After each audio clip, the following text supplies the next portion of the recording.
अस्सलामुअलैकुम, क्या हाल है जी सबका। आई होप सब खैरियत से होंगे। अल्हम्दुलिल्लाह मैं भी ठीक हूँ। और जी आज का व्लॉग स्टार्ट करती हूँ। सुबह के टाइम से बच्चों के स्कूल जाने का टाइम है।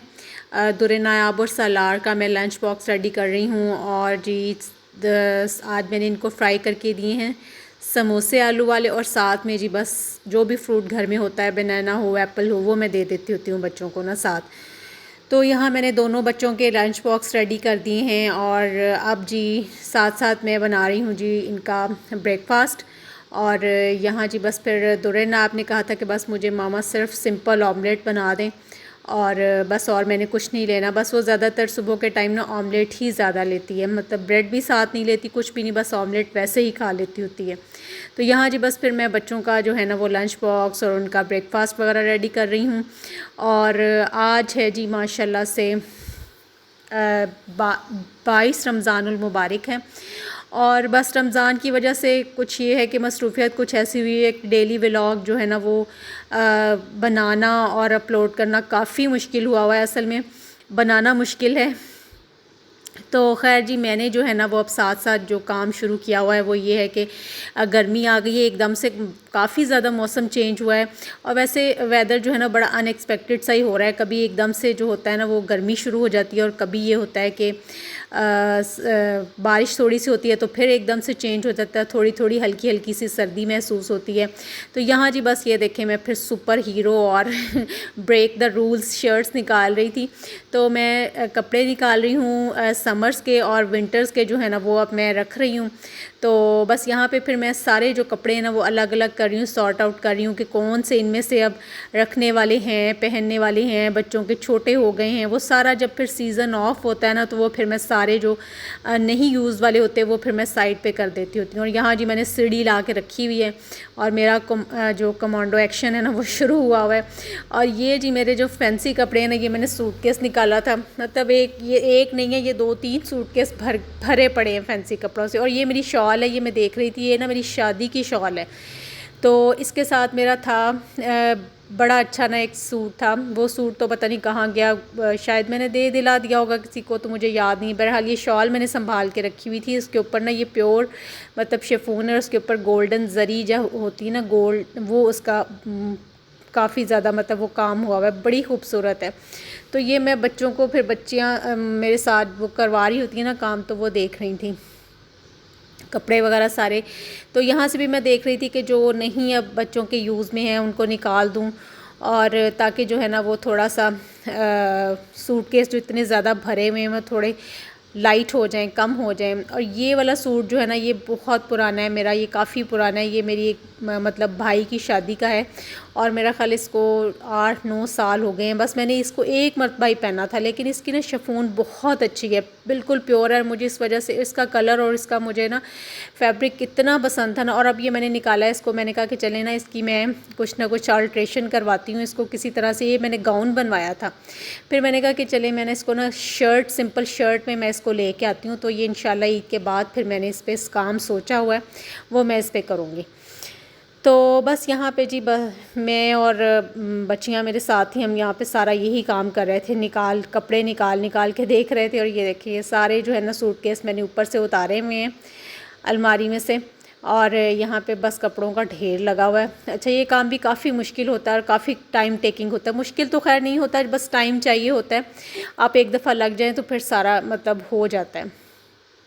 तो जी अल्हम्दुलिल्लाह 2 घंटे की मेहनत के बाद मेरा जो है ना वो काम सारा हो गया। मेरी कबर्ड्स जो हैं वो सेट हो गई हैं, विंटर्स के कपड़े सारे मैंने रख दिए हैं, और अब जी समर्स के आ गए हैं कबर्ड्स में। और ये देखें ये सारे बस मतलब कपड़े जो है ना वो यहाँ पे आ गए हैं। और बहुत जो रश हुआ था ना कबर्ड्स में, वो शुक्र है कि ख़त्म हो गया। तो सर्दियों के जो कपड़े होते हैं ना वो ज़्यादा मतलब ज़्यादा होते हैं और स्पेस भी ज़्यादा लेते हैं। तो समर्स का जो होता है ना वो ज़रा काम हल्का होता है, लाइट होता है। तो इसके साथ ही जी काम जब मैंने कपड़ों का काम ख़त्म किया है तो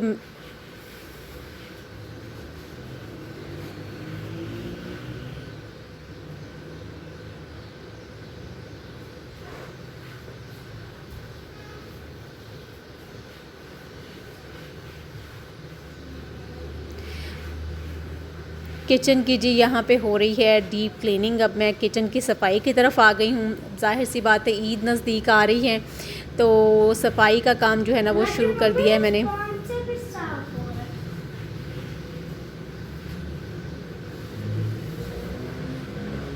लकड़ी को इंग्लिश में कहते हैं वुड। एक कपड़ा दे ये साफ करने की। अभी मम्मा आगे होना है। और यहाँ जी मैं फिर किचन के कैबिनेट्स वगैरह क्लीन कर रही थी और सलार मेरे साथ ही होते हैं ज़्यादातर किचन में। तो सलार ने कहा कि मैं यहाँ से ना मामा इसको मैं करता हूँ, कैबिनेट को मैं आपकी हेल्प करता हूँ। मैंने कहा चले ठीक है। तो फिर मैंने इसको अपने साथ मतलब लगा लेती होती और माशाल्लाह से बहुत अच्छा बड़े मतलब तरीके से काम करता है। इसी तरह बच्चे फिर जब काम करते हैं ना साथ में छोटी छोटी हेल्प करते हैं तो बच्चों को काम भी करना आता है। और दूसरी ये होता है कि बच्चे बिज़ी भी होते हैं, किसी ना किसी एक्टिविटी में बच्चे इन्वॉल्व हो जाते हैं। तो माशाल्लाह सलार की तो ये बहुत मतलब बहुत छोटा सा था जब से ये मेरे साथ किचन में ना बहुत मेरी हेल्प किया करता था और अभी तक माशाल्लाह से ये देखें मतलब इसका काम करने का तरीका बिल्कुल जैसे बड़ों का होता है ना वैसा इसका तरीका है।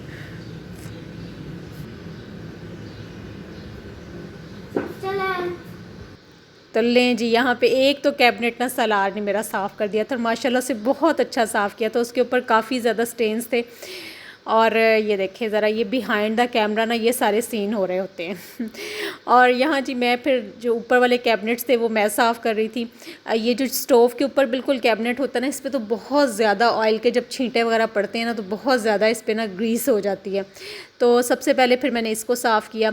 और ये जो होती है चिमनी होती है इसके ऊपर भी बहुत ज़्यादा जो होती है ना वो ग्रीस जमा हो जाती है। और यहाँ मैं देख रही थी हाथ लगा के कि ये काफ़ी ज़्यादा अब यहाँ से भी ना ये सरफेस सारी बहुत ज़्यादा इसके ऊपर ऑयल और वो चिकनाई सी जमा हो जाती है। तो खैर अभी एक दफ़ा मतलब रमज़ान शुरू होने से पहले सारी क्लीनिंग की थी, डीप क्लीनिंग की थी किचन की भी पूरे घर की। और अब मैं देख रही थी कि अभी एक महीना पूरा भी नहीं हुआ और इतनी ज़्यादा घर में मतलब वो हो गई है ना सफाई होने वाली हो गई है। हालांकि डस्टिंग भी डेली होती है और ये किचन की जो क्लीनिंग होती है ये भी ये नहीं है कि मैं कोई एक माह बाद ही करूँ।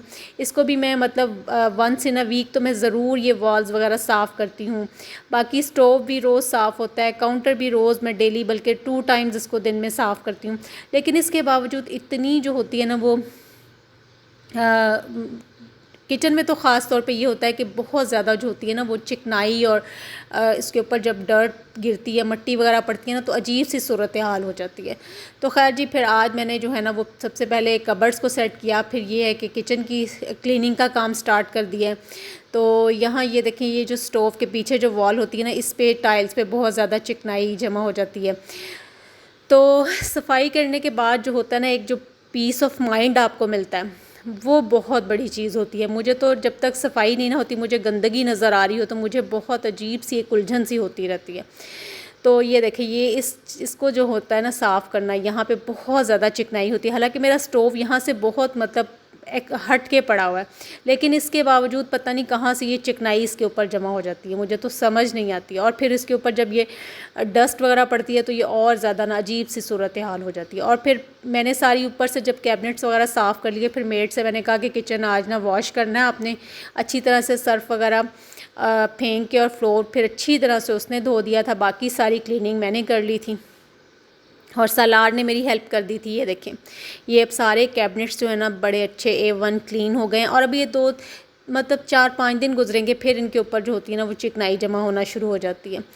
तो ये देखें ये सारी जो वॉल है ना पीछे से ये भी मैंने टाइल्स वगैरह अच्छी तरह से साफ़ कर ली हैं। और ये बस सारा मैंने जो है ना वो साथ साथ किचन में कुकिंग का काम जो होता है ना उसके लिए भी मैं तैयारी कर रही थी। शाम के लिए इफ्तारी के लिए पकौड़ों का सामान जो है वो रेडी करके रख रही थी। और यहाँ पे जब किचन जो है ना A1 क्लीन हो गया सारा और मुझे देख के बड़ी ही जो है ना वो खुशी और एक जो मेरे मतलब दिल में इत्मीनान सा मुझे महसूस हो रहा था ना कि अल्लाह का शुक्र है किचन अच्छी तरह से साफ़ हो गया। ये सारा जो था ना वॉल के साथ साथ ये फिर सारी मैंने मेड से अच्छी तरह से इसकी रगड़ाई करवाई, बल्कि उसने स्पॉन्ज लेके ना सारा सर्फ लगा के तो उसने सारी जो होती है ना वॉल्स के साथ साथ वो सारी जगह उसने साफ़ की। तो फिर जी अवन वगैरह भी सारा मैंने क्लीन किया, अंदर से बाहर से ये सारा भी साफ़ कर लिया था। तो अल्हम्दुलिल्लाह काफ़ी ज़्यादा जो मेरा काम है ना डीप क्लीनिंग का, किचन का तो ऑलमोस्ट मेरा डन हो गया है। तो बाकी घर का जो है वो इंशाल्लाह वो भी 1-2 दिन में उसको भी सारा कंप्लीट करूँगी। तो अभी 1 माह भी नहीं गुज़रा है और ये सफाई जो होना वो इतनी ज़्यादा जमा हो गई थी, सफाई होने वाली हो गई थी।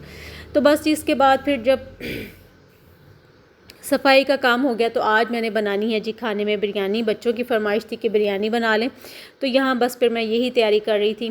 तो बिरयानी बनाना भी जो है ना वो खैर मुझे तो बहुत ही आसान लगता है, मुझे मुश्किल नहीं लगता, बल्कि मुझे बड़ी बच्चे जब बता देते हैं ना कि आज बिरयानी बना ले तो मुझे बड़ी जो होती है ना वो एक सहूलत भी हो जाती है। और ये मैं कहती हूँ कि चले शुक्र है बच्चों ने बता दिया, तो अब जल्दी से ना फिर मेरी तो अब इतनी प्रैक्टिस है कि मेरी जो है ना वो मेरा ख्याल 35 to 40 मिनट्स में मेरी बिरयानी रेडी हो जाती है।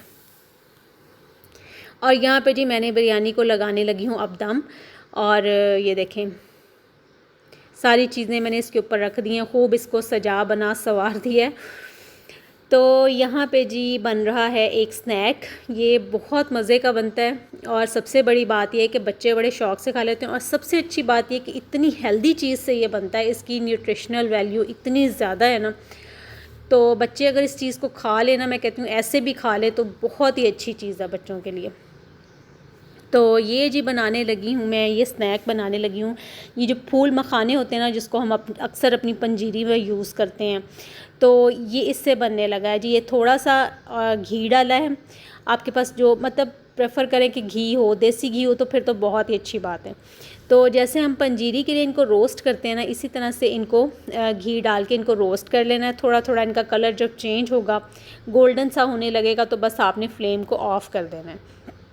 और आप एक इसको हाथ में आप पकड़ के इसको तोड़ेंगे ना, तो आपको इसकी जो इसका क्रंच होगा ना, इसकी क्रंचीनेस फील होगी। तो इसका मतलब ये होता है कि ये सही से रोस्ट हो गए हैं। तो यहाँ ये देखें, ये मैंने इसको पकड़ा है और इसका जो है ना वो कलर भी देखें कि इसका लाइट गोल्डन सा कलर हो गया। तो इसको मैंने तोड़ा है तो बड़ा आराम से ना, ये मतलब बड़ा क्रंची सा इसका जो होता है ना वो टेक्सचर ऊपर से इसका हो जाता है। और जब ये इस तरह से इनका कलर चेंज हो जाए तो फ्लेम ऑफ़ कर दें। इसके बाद ये मेरे पास पड़ा हुआ है चीज़ फ्राइज़ मसाला, ये मैंने इसके ऊपर डाला है और इसको अच्छी तरह से ना मिक्स कर लें। तो लें जी, ये बच्चों को आप बना के दे दें, बच्चे इतने शौक़ से खाएंगे ना, इतना अच्छा इतना मज़े का इनका फ्लेवर होता है। तो और अब ये देखें कि ये कितनी अच्छी चीज़ है, इतनी ये मतलब एनर्जी वाली चीज़ है ना बच्चों के लिए। तो बच्चे अगर ऐसे भी खा लेना, इनको आप इस तरह से रोस्ट करके इसके ऊपर मसाला डाल के दे दें। कोई भी अगर आपके पास ये वाला मसाला नहीं भी है तो चाट मसाला डाल के दे दें, तब भी बच्चे बड़े शौक़ से खा लेंगे। तो मेरे तो बच्चों को जी ये चीज़ बहुत पसंद आई है और यहाँ मैंने ना बना के रख दी है। और ये इफ्तारी के बाद जो था ना, ये माशाल्लाह जार भरा हुआ था, तो मेरा ख्याल कोई 5-7 मिनट में ना ये जार जो है ये हाफ़ हो गया है। और जब बच्चे बैठ के टीवी वगैरह देखते हैं ना इफ्तारी के बाद, तो फिर उनको ना ऐसी चीज़ें स्नैक्स वगैरह चाहिए होते हैं। तो फिर ये मेरे बच्चों ने तो माशाल्लाह से ये जी हाफ़ जार जो है ना ये उसको ख़त्म कर दिया है। तो जी चलें आ जाते हैं आज की रेसिपी की तरफ। अब जी ईद की आमद है, ईद नज़दीक आ गई है। तो यहाँ पे जी फिर मैंने कहा कि चलें अब कुछ ईद के लिए स्पेशल बनाना शुरू करते हैं। और सबसे पहले जो मैं बना रही हूँ ईद के लिए, सबसे पहले जो चीज़ बनती है वो मीठा बनता है छोटी ईद पे, ईद उल फितर पे। तो यहाँ जी फिर मैंने बनाना शुरू कर दिया है। मैंने कहा चलें रेसिपी शेयर करती हूँ आप लोगों के साथ भी। मैं बना रही हूँ जी जो रबड़ी खीर होती है ना, कैरेमल रबड़ी खीर, वो बना रही हूँ। और यहाँ जी मैंने शुगर लिया, इसको अच्छी तरह से ना कैरेमलाइज़ कर लेना, मेल्ट कर लेना इसको। और ये मैंने थोड़ा सा इसमें पानी डाला था और फिर मैंने बिल्कुल 1 मेरा ख्याल टीस्पून मैंने इसमें पानी डाला था और बिल्कुल लो फ्लेम पे मैंने इसको रख दिया है फ्राइंग पैन में चीनी डाल के। और जब ये थोड़ी थोड़ी चीनी मेल्ट होना शुरू हो गई तो मैंने इसको मिक्स करना शुरू किया। तो इसको ना कैरेमलाइज़ होने में बहुत ज़्यादा टाइम लगता है, मतलब काफ़ी इसको आप कह लें कि 30 मिनट्स इसको लग जाते हैं, इसको आप जब कैरेमलाइज़ करते हैं। लेकिन आपको पास खड़े रहना चाहिए और इसको टाइम टू टाइम ना इसको हिलाते रहना है आपने। और यहाँ पे जी दूसरी साइड पे मैंने दूध रखा हुआ है, दूध बॉयल हो गया तो इसमें मैं डाल रही हूँ चावल। और ये मेरे पास 1.5 लीटर दूध है और इसमें मैंने 1 कप जो है ना वो चावलों का डाला है। अच्छा, अब ये सीन ये हुआ कि जो वो चीनी को कैरेमलाइज़ जब मैं कर रही थी ना, तो वो वीडियो जो मैं बना रही थी, वो मेरी वीडियो जो है वो पता नहीं क्या उसको मसला हुआ कि वो वीडियो मेरी सही बनी ही नहीं है। तो खैर एनी हाउ मैं आपको बता देती हूँ कि कैरेमलाइज़ करने के बाद ना शुगर को मैंने उसमें डाल दिया था जी दूध, मतलब 1.5 लीटर मेरे पास दूध है, तो ये 1 लीटर मैंने इस तरह से इसमें अपने पतीले में डाल लिया। और 1/2 लीटर जो दूध था ना, जब चीनी कैरेमलाइज़ हो गई तो मैंने उसमें डाल के उसको उसके साथ शुगर के साथ अच्छी तरह से मिक्स कर लिया था। तो यहाँ पे जी ये देखें खीर जो है ना वो मेरी चावल जो हैं वो मिक्स हो गए हैं अच्छी तरह से। तो अब यहाँ पे मैं फिर इसमें ऐड करूँगी जो मैंने शुगर और मिल्क को मिक्स करके रखा हुआ है, शुगर को कैरेमलाइज़ करके और उसमें दूध डाल के रखा हुआ था, वो मैं इसमें मिक्स करूँगी। अब यहाँ पे मैं देख रही थी कि खीर जो है ना वो चावल अच्छी तरह से दूध में मिक्स हो गए हैं। तो जी खीर के बनने की यही निशानी होती है जब आपके चावल अच्छी तरह से मिक्स हो जाएं। और यहाँ पे ये देखें जो मैंने शुगर और दूध को मिक्स करके रखा हुआ था वो मैंने इस मिक्सचर इसमें अब डाल दिया है। तो यहाँ पे आप ना फिर इसको चेक कर लें, अगर आपको और शुगर की ज़रूरत महसूस हो, चीनी की ज़रूरत महसूस हो, तो आप अपने टेस्ट के मुताबिक ऐड कर लें। तो बहरहाल जी इस खीर को पकाने के लिए ये होता है, रबड़ी खीर बनाने के लिए होता है कि आप खीर को ना बिल्कुल लो फ्लेम पे पकने के लिए रख दें। दूध ज़्यादा होना चाहिए, चावल कम होने चाहिए, और इसके बाद जी इसको आप ना थोड़ी थोड़ी देर के बाद हिलाते रहें। और जो साइड पे दूध इकट्ठा होता है ना, उसको स्पून की मदद से इकट्ठा करें और उसको खीर में मिक्स करें। तो बहुत ही मज़े का इसका टेस्ट होता है, जैसे बिल्कुल आप खोए वाली खीर खा रहे होते हैं ना, ऐसा इसका टेस्ट होता है। ये देखिए इसके ऊपर अब मैंने बिल्कुल लो फ्लेम पे इसको छोड़ा हुआ था और इसके ऊपर ये जो मोटी मोटी सी बलाई की ऊपर लेयर आती है ना, इससे फिर इसका टेस्ट बनता है। और जो रबड़ी खीर होती है ना वो इसी तरह से बनती है। तो यहाँ पे जी बस फिर मैंने जो है ना वो इसको लो फ्लेम पे छोड़ा हुआ था और मैं थोड़ी थोड़ी देर के बाद आके ना इसमें चम्मच हिलाती थी। फिर इसके ऊपर वो जो थिक सी बलाई आती है ना, तो वो फिर उससे जो होता है ना, ये देखें साइडों पे जैसे चम्मच के लगा हुआ ना, ऐसे ये हो जाता है जैसे ये खोया बनता है। तो हकीकत में ये ऐसा ही होता है, क्योंकि ज़ाहिर है आपने जब दूध डाला होता है ना ज़्यादा, तो वो पकता है, तो वो फिर ज़ाहिर है दूध पकेगा, थिक होगा, तो वो खोया ही बनेगा। तो इससे खीर का टेस्ट बहुत मज़े का बनता है। तो जी यहाँ पे ये देखें फिर खीर जो है ना वो पक रही है। और साथ में जी मैंने इलायचियाँ 2-3 इलायचियाँ डाली हैं इसमें। इलायची तो खीर में डालना मस्ट होता है ना, तो इलायची की जो खुशबू होती है ना वो बहुत ही अच्छी लगती है। तो ले जी मैंने तो ईद की तैयारियां शुरू कर दी हैं, मीठे शीठे बनाने शुरू कर दिए हैं। और इंशाल्लाह खाने की भी कोई ना कोई रेसिपी मैं शेयर करूँगी आप लोगों के साथ ज़रूर। ये देखें कितनी मतलब इसके साइड्स पे ना थिक सी मोटी मोटी सी बलाई की लेयर जो है ना वो इकट्ठी हो रही थी। बस इसको आपने हिलाते रहना है। जब चम्मच अच्छी तरह से मतलब चावल अच्छी तरह से मिक्स हो जाए तो इसका मतलब है कि आपकी खीर रेडी हो गई है। और यहाँ पे जी मैं थोड़ा सा इसमें ऐड करूँगी केवड़ा एसेंस जो होता है, ये ऐड करूँगी। इससे भी बहुत अच्छी खुशबू आती है और टेस्ट भी बहुत अच्छा बनता है। तो मिक्स केवड़ा एसेंस डालने के बाद फिर आपने फिर दोबारा से इसको अच्छी तरह से मिक्स करना है। तो खीर जो होती है ना वो हमेशा आप जब बनाएं तो उसको बहुत लो फ्लेम पे पकाएं। जितना वो लो फ्लेम पे आहिस्ता आहिस्ता से पकेगी उतना ही ज़्यादा इसका टेस्ट अच्छा होगा। और वो देखें साइड पे जो ना मुआज़ साहब आके मेरे पास खड़े हुए हैं और मेरे से कोई बात जो थी ना वो पूछी जा रही थी। तो ये देखें जी, तो सबसे ज़्यादा जो हमारे घरों में ईद वाले दिन मीठा बनता है ना वो खीर या सेवइयाँ ही होती हैं। तो मैंने कहा कि जी सबसे पहले जो हम अपने ट्रेडिशनल मीठे से, रिवायती मीठे से जो है ना वो इब्तिदा करते हैं। तो बच्चों को तो वैसे ज़्यादातर जो होते हैं ना वो दूसरे मतलब डिज़र्ट्स पसंद होते हैं, जैसे जी केक बना लें, पुडिंग बना लें किसी टाइप की। तो आज भी बच्चे कह रहे थे कि मामा कोई और मीठी चीज़ बना लें, ट्राइफल बना लें। मैंने कहा नहीं बेटे, मैंने आज ना बच्चों से मैंने कहा मैं आज खीर ही बनाऊंगी, क्योंकि हमारे जो घरों में ज़्यादातर ईद वाले दिन जो चीज़ बनती है वो खीर या सेवइयाँ होती हैं। तो जी फाइनली जो है ना वो खीर हो गई है रेडी। और इसको अब मैं गार्निश करूँगी अच्छे से, मतलब जो भी मेरे पास ड्राई फ्रूट्स पड़े हुए थे। मेरे पास जी थोड़े से बादाम पड़े हुए हैं, उनको मैंने काट लिया है, बारीक बारीक स्लाइसेस में काट लिया है। तो आप क्रश करके भी डाल सकते हैं। तो साथ में जी किशमिश है मेरे पास थोड़ी सी, वो मैं डाल दूँगी इनके ऊपर।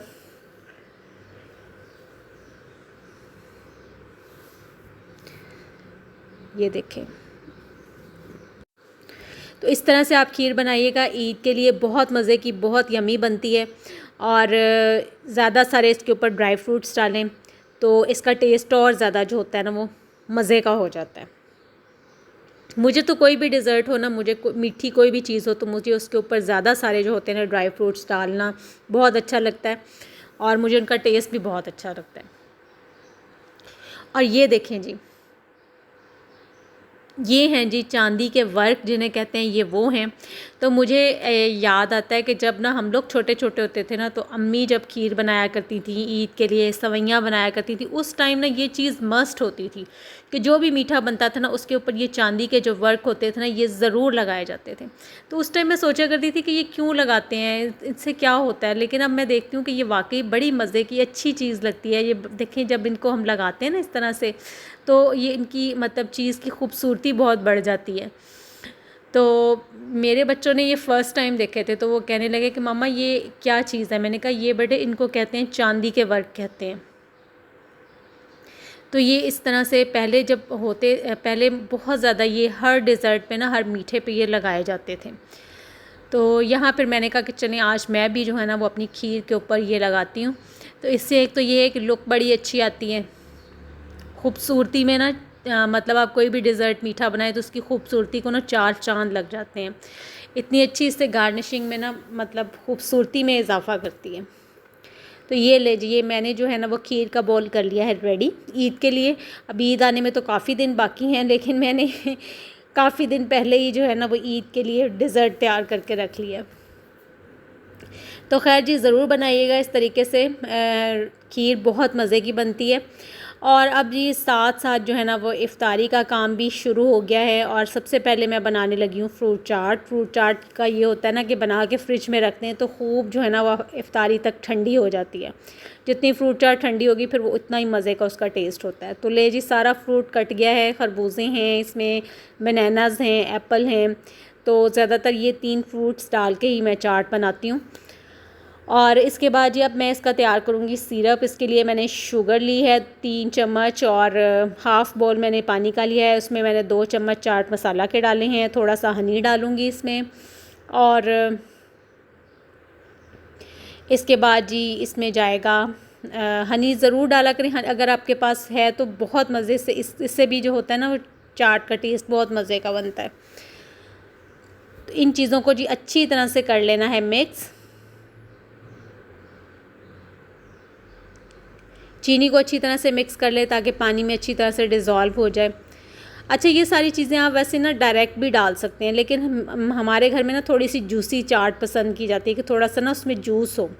और यहाँ जी मैंने डाल दिया है इसमें 1 टैंग का साशे जो ऑरेंज फ्लेवर होता है वो मैं डाल रही हूँ इसमें।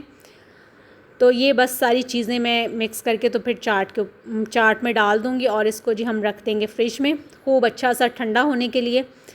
तो इफ़्तारी के टाइम तक जो चाट होती है ना वो खूब ठंडी हो जाती है, मज़े की लगती है फिर। तो लें जी यहाँ पे मैंने चाट कर ली है रेडी।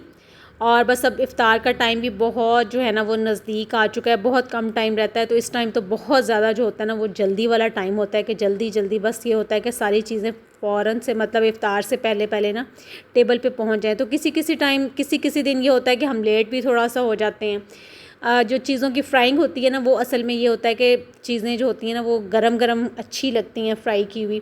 तो इस वजह से थोड़ा बहुत कभी टाइम जो होता है ना वो थोड़ा सा लेट हो जाता है। चाट तो खैर ये होता है कि पहले से मतलब बना के ना 1 घंटा पहले ही फ्रिज में रख ली जाती है। और ये जी लास्ट में मैंने ऐड कर दी हैं इसमें खजूरें और बस ये चाट हो गई है रेडी। तो बस जी ये है मेरा आज का व्लॉग। आई होप आपको अच्छा लगेगा। अच्छा लगे तो चैनल को सब्सक्राइब कर लीजिए, लाइक और शेयर भी कर दिया करें। और इसके साथ मुझे दें इजाज़त अच्छे अच्छे व्लॉग्स देखने के लिए। चैनल को सब्सक्राइब करना मत भूलिएगा, बेल आइकन को भी प्रेस कर लीजिए। और ये देखें जी इफ़्तार का टाइम हो गया है और हमारी जो है ना वो इफ़्तारी रेडी है। आज हमने डिफरेंट टाइप्स के पकौड़ास बनाए हैं और साथ में जी ये गावा जूस है। और ये देखें ये है जी फ़ाइनल हमारी इफ़्तारी की टेबल की लुक।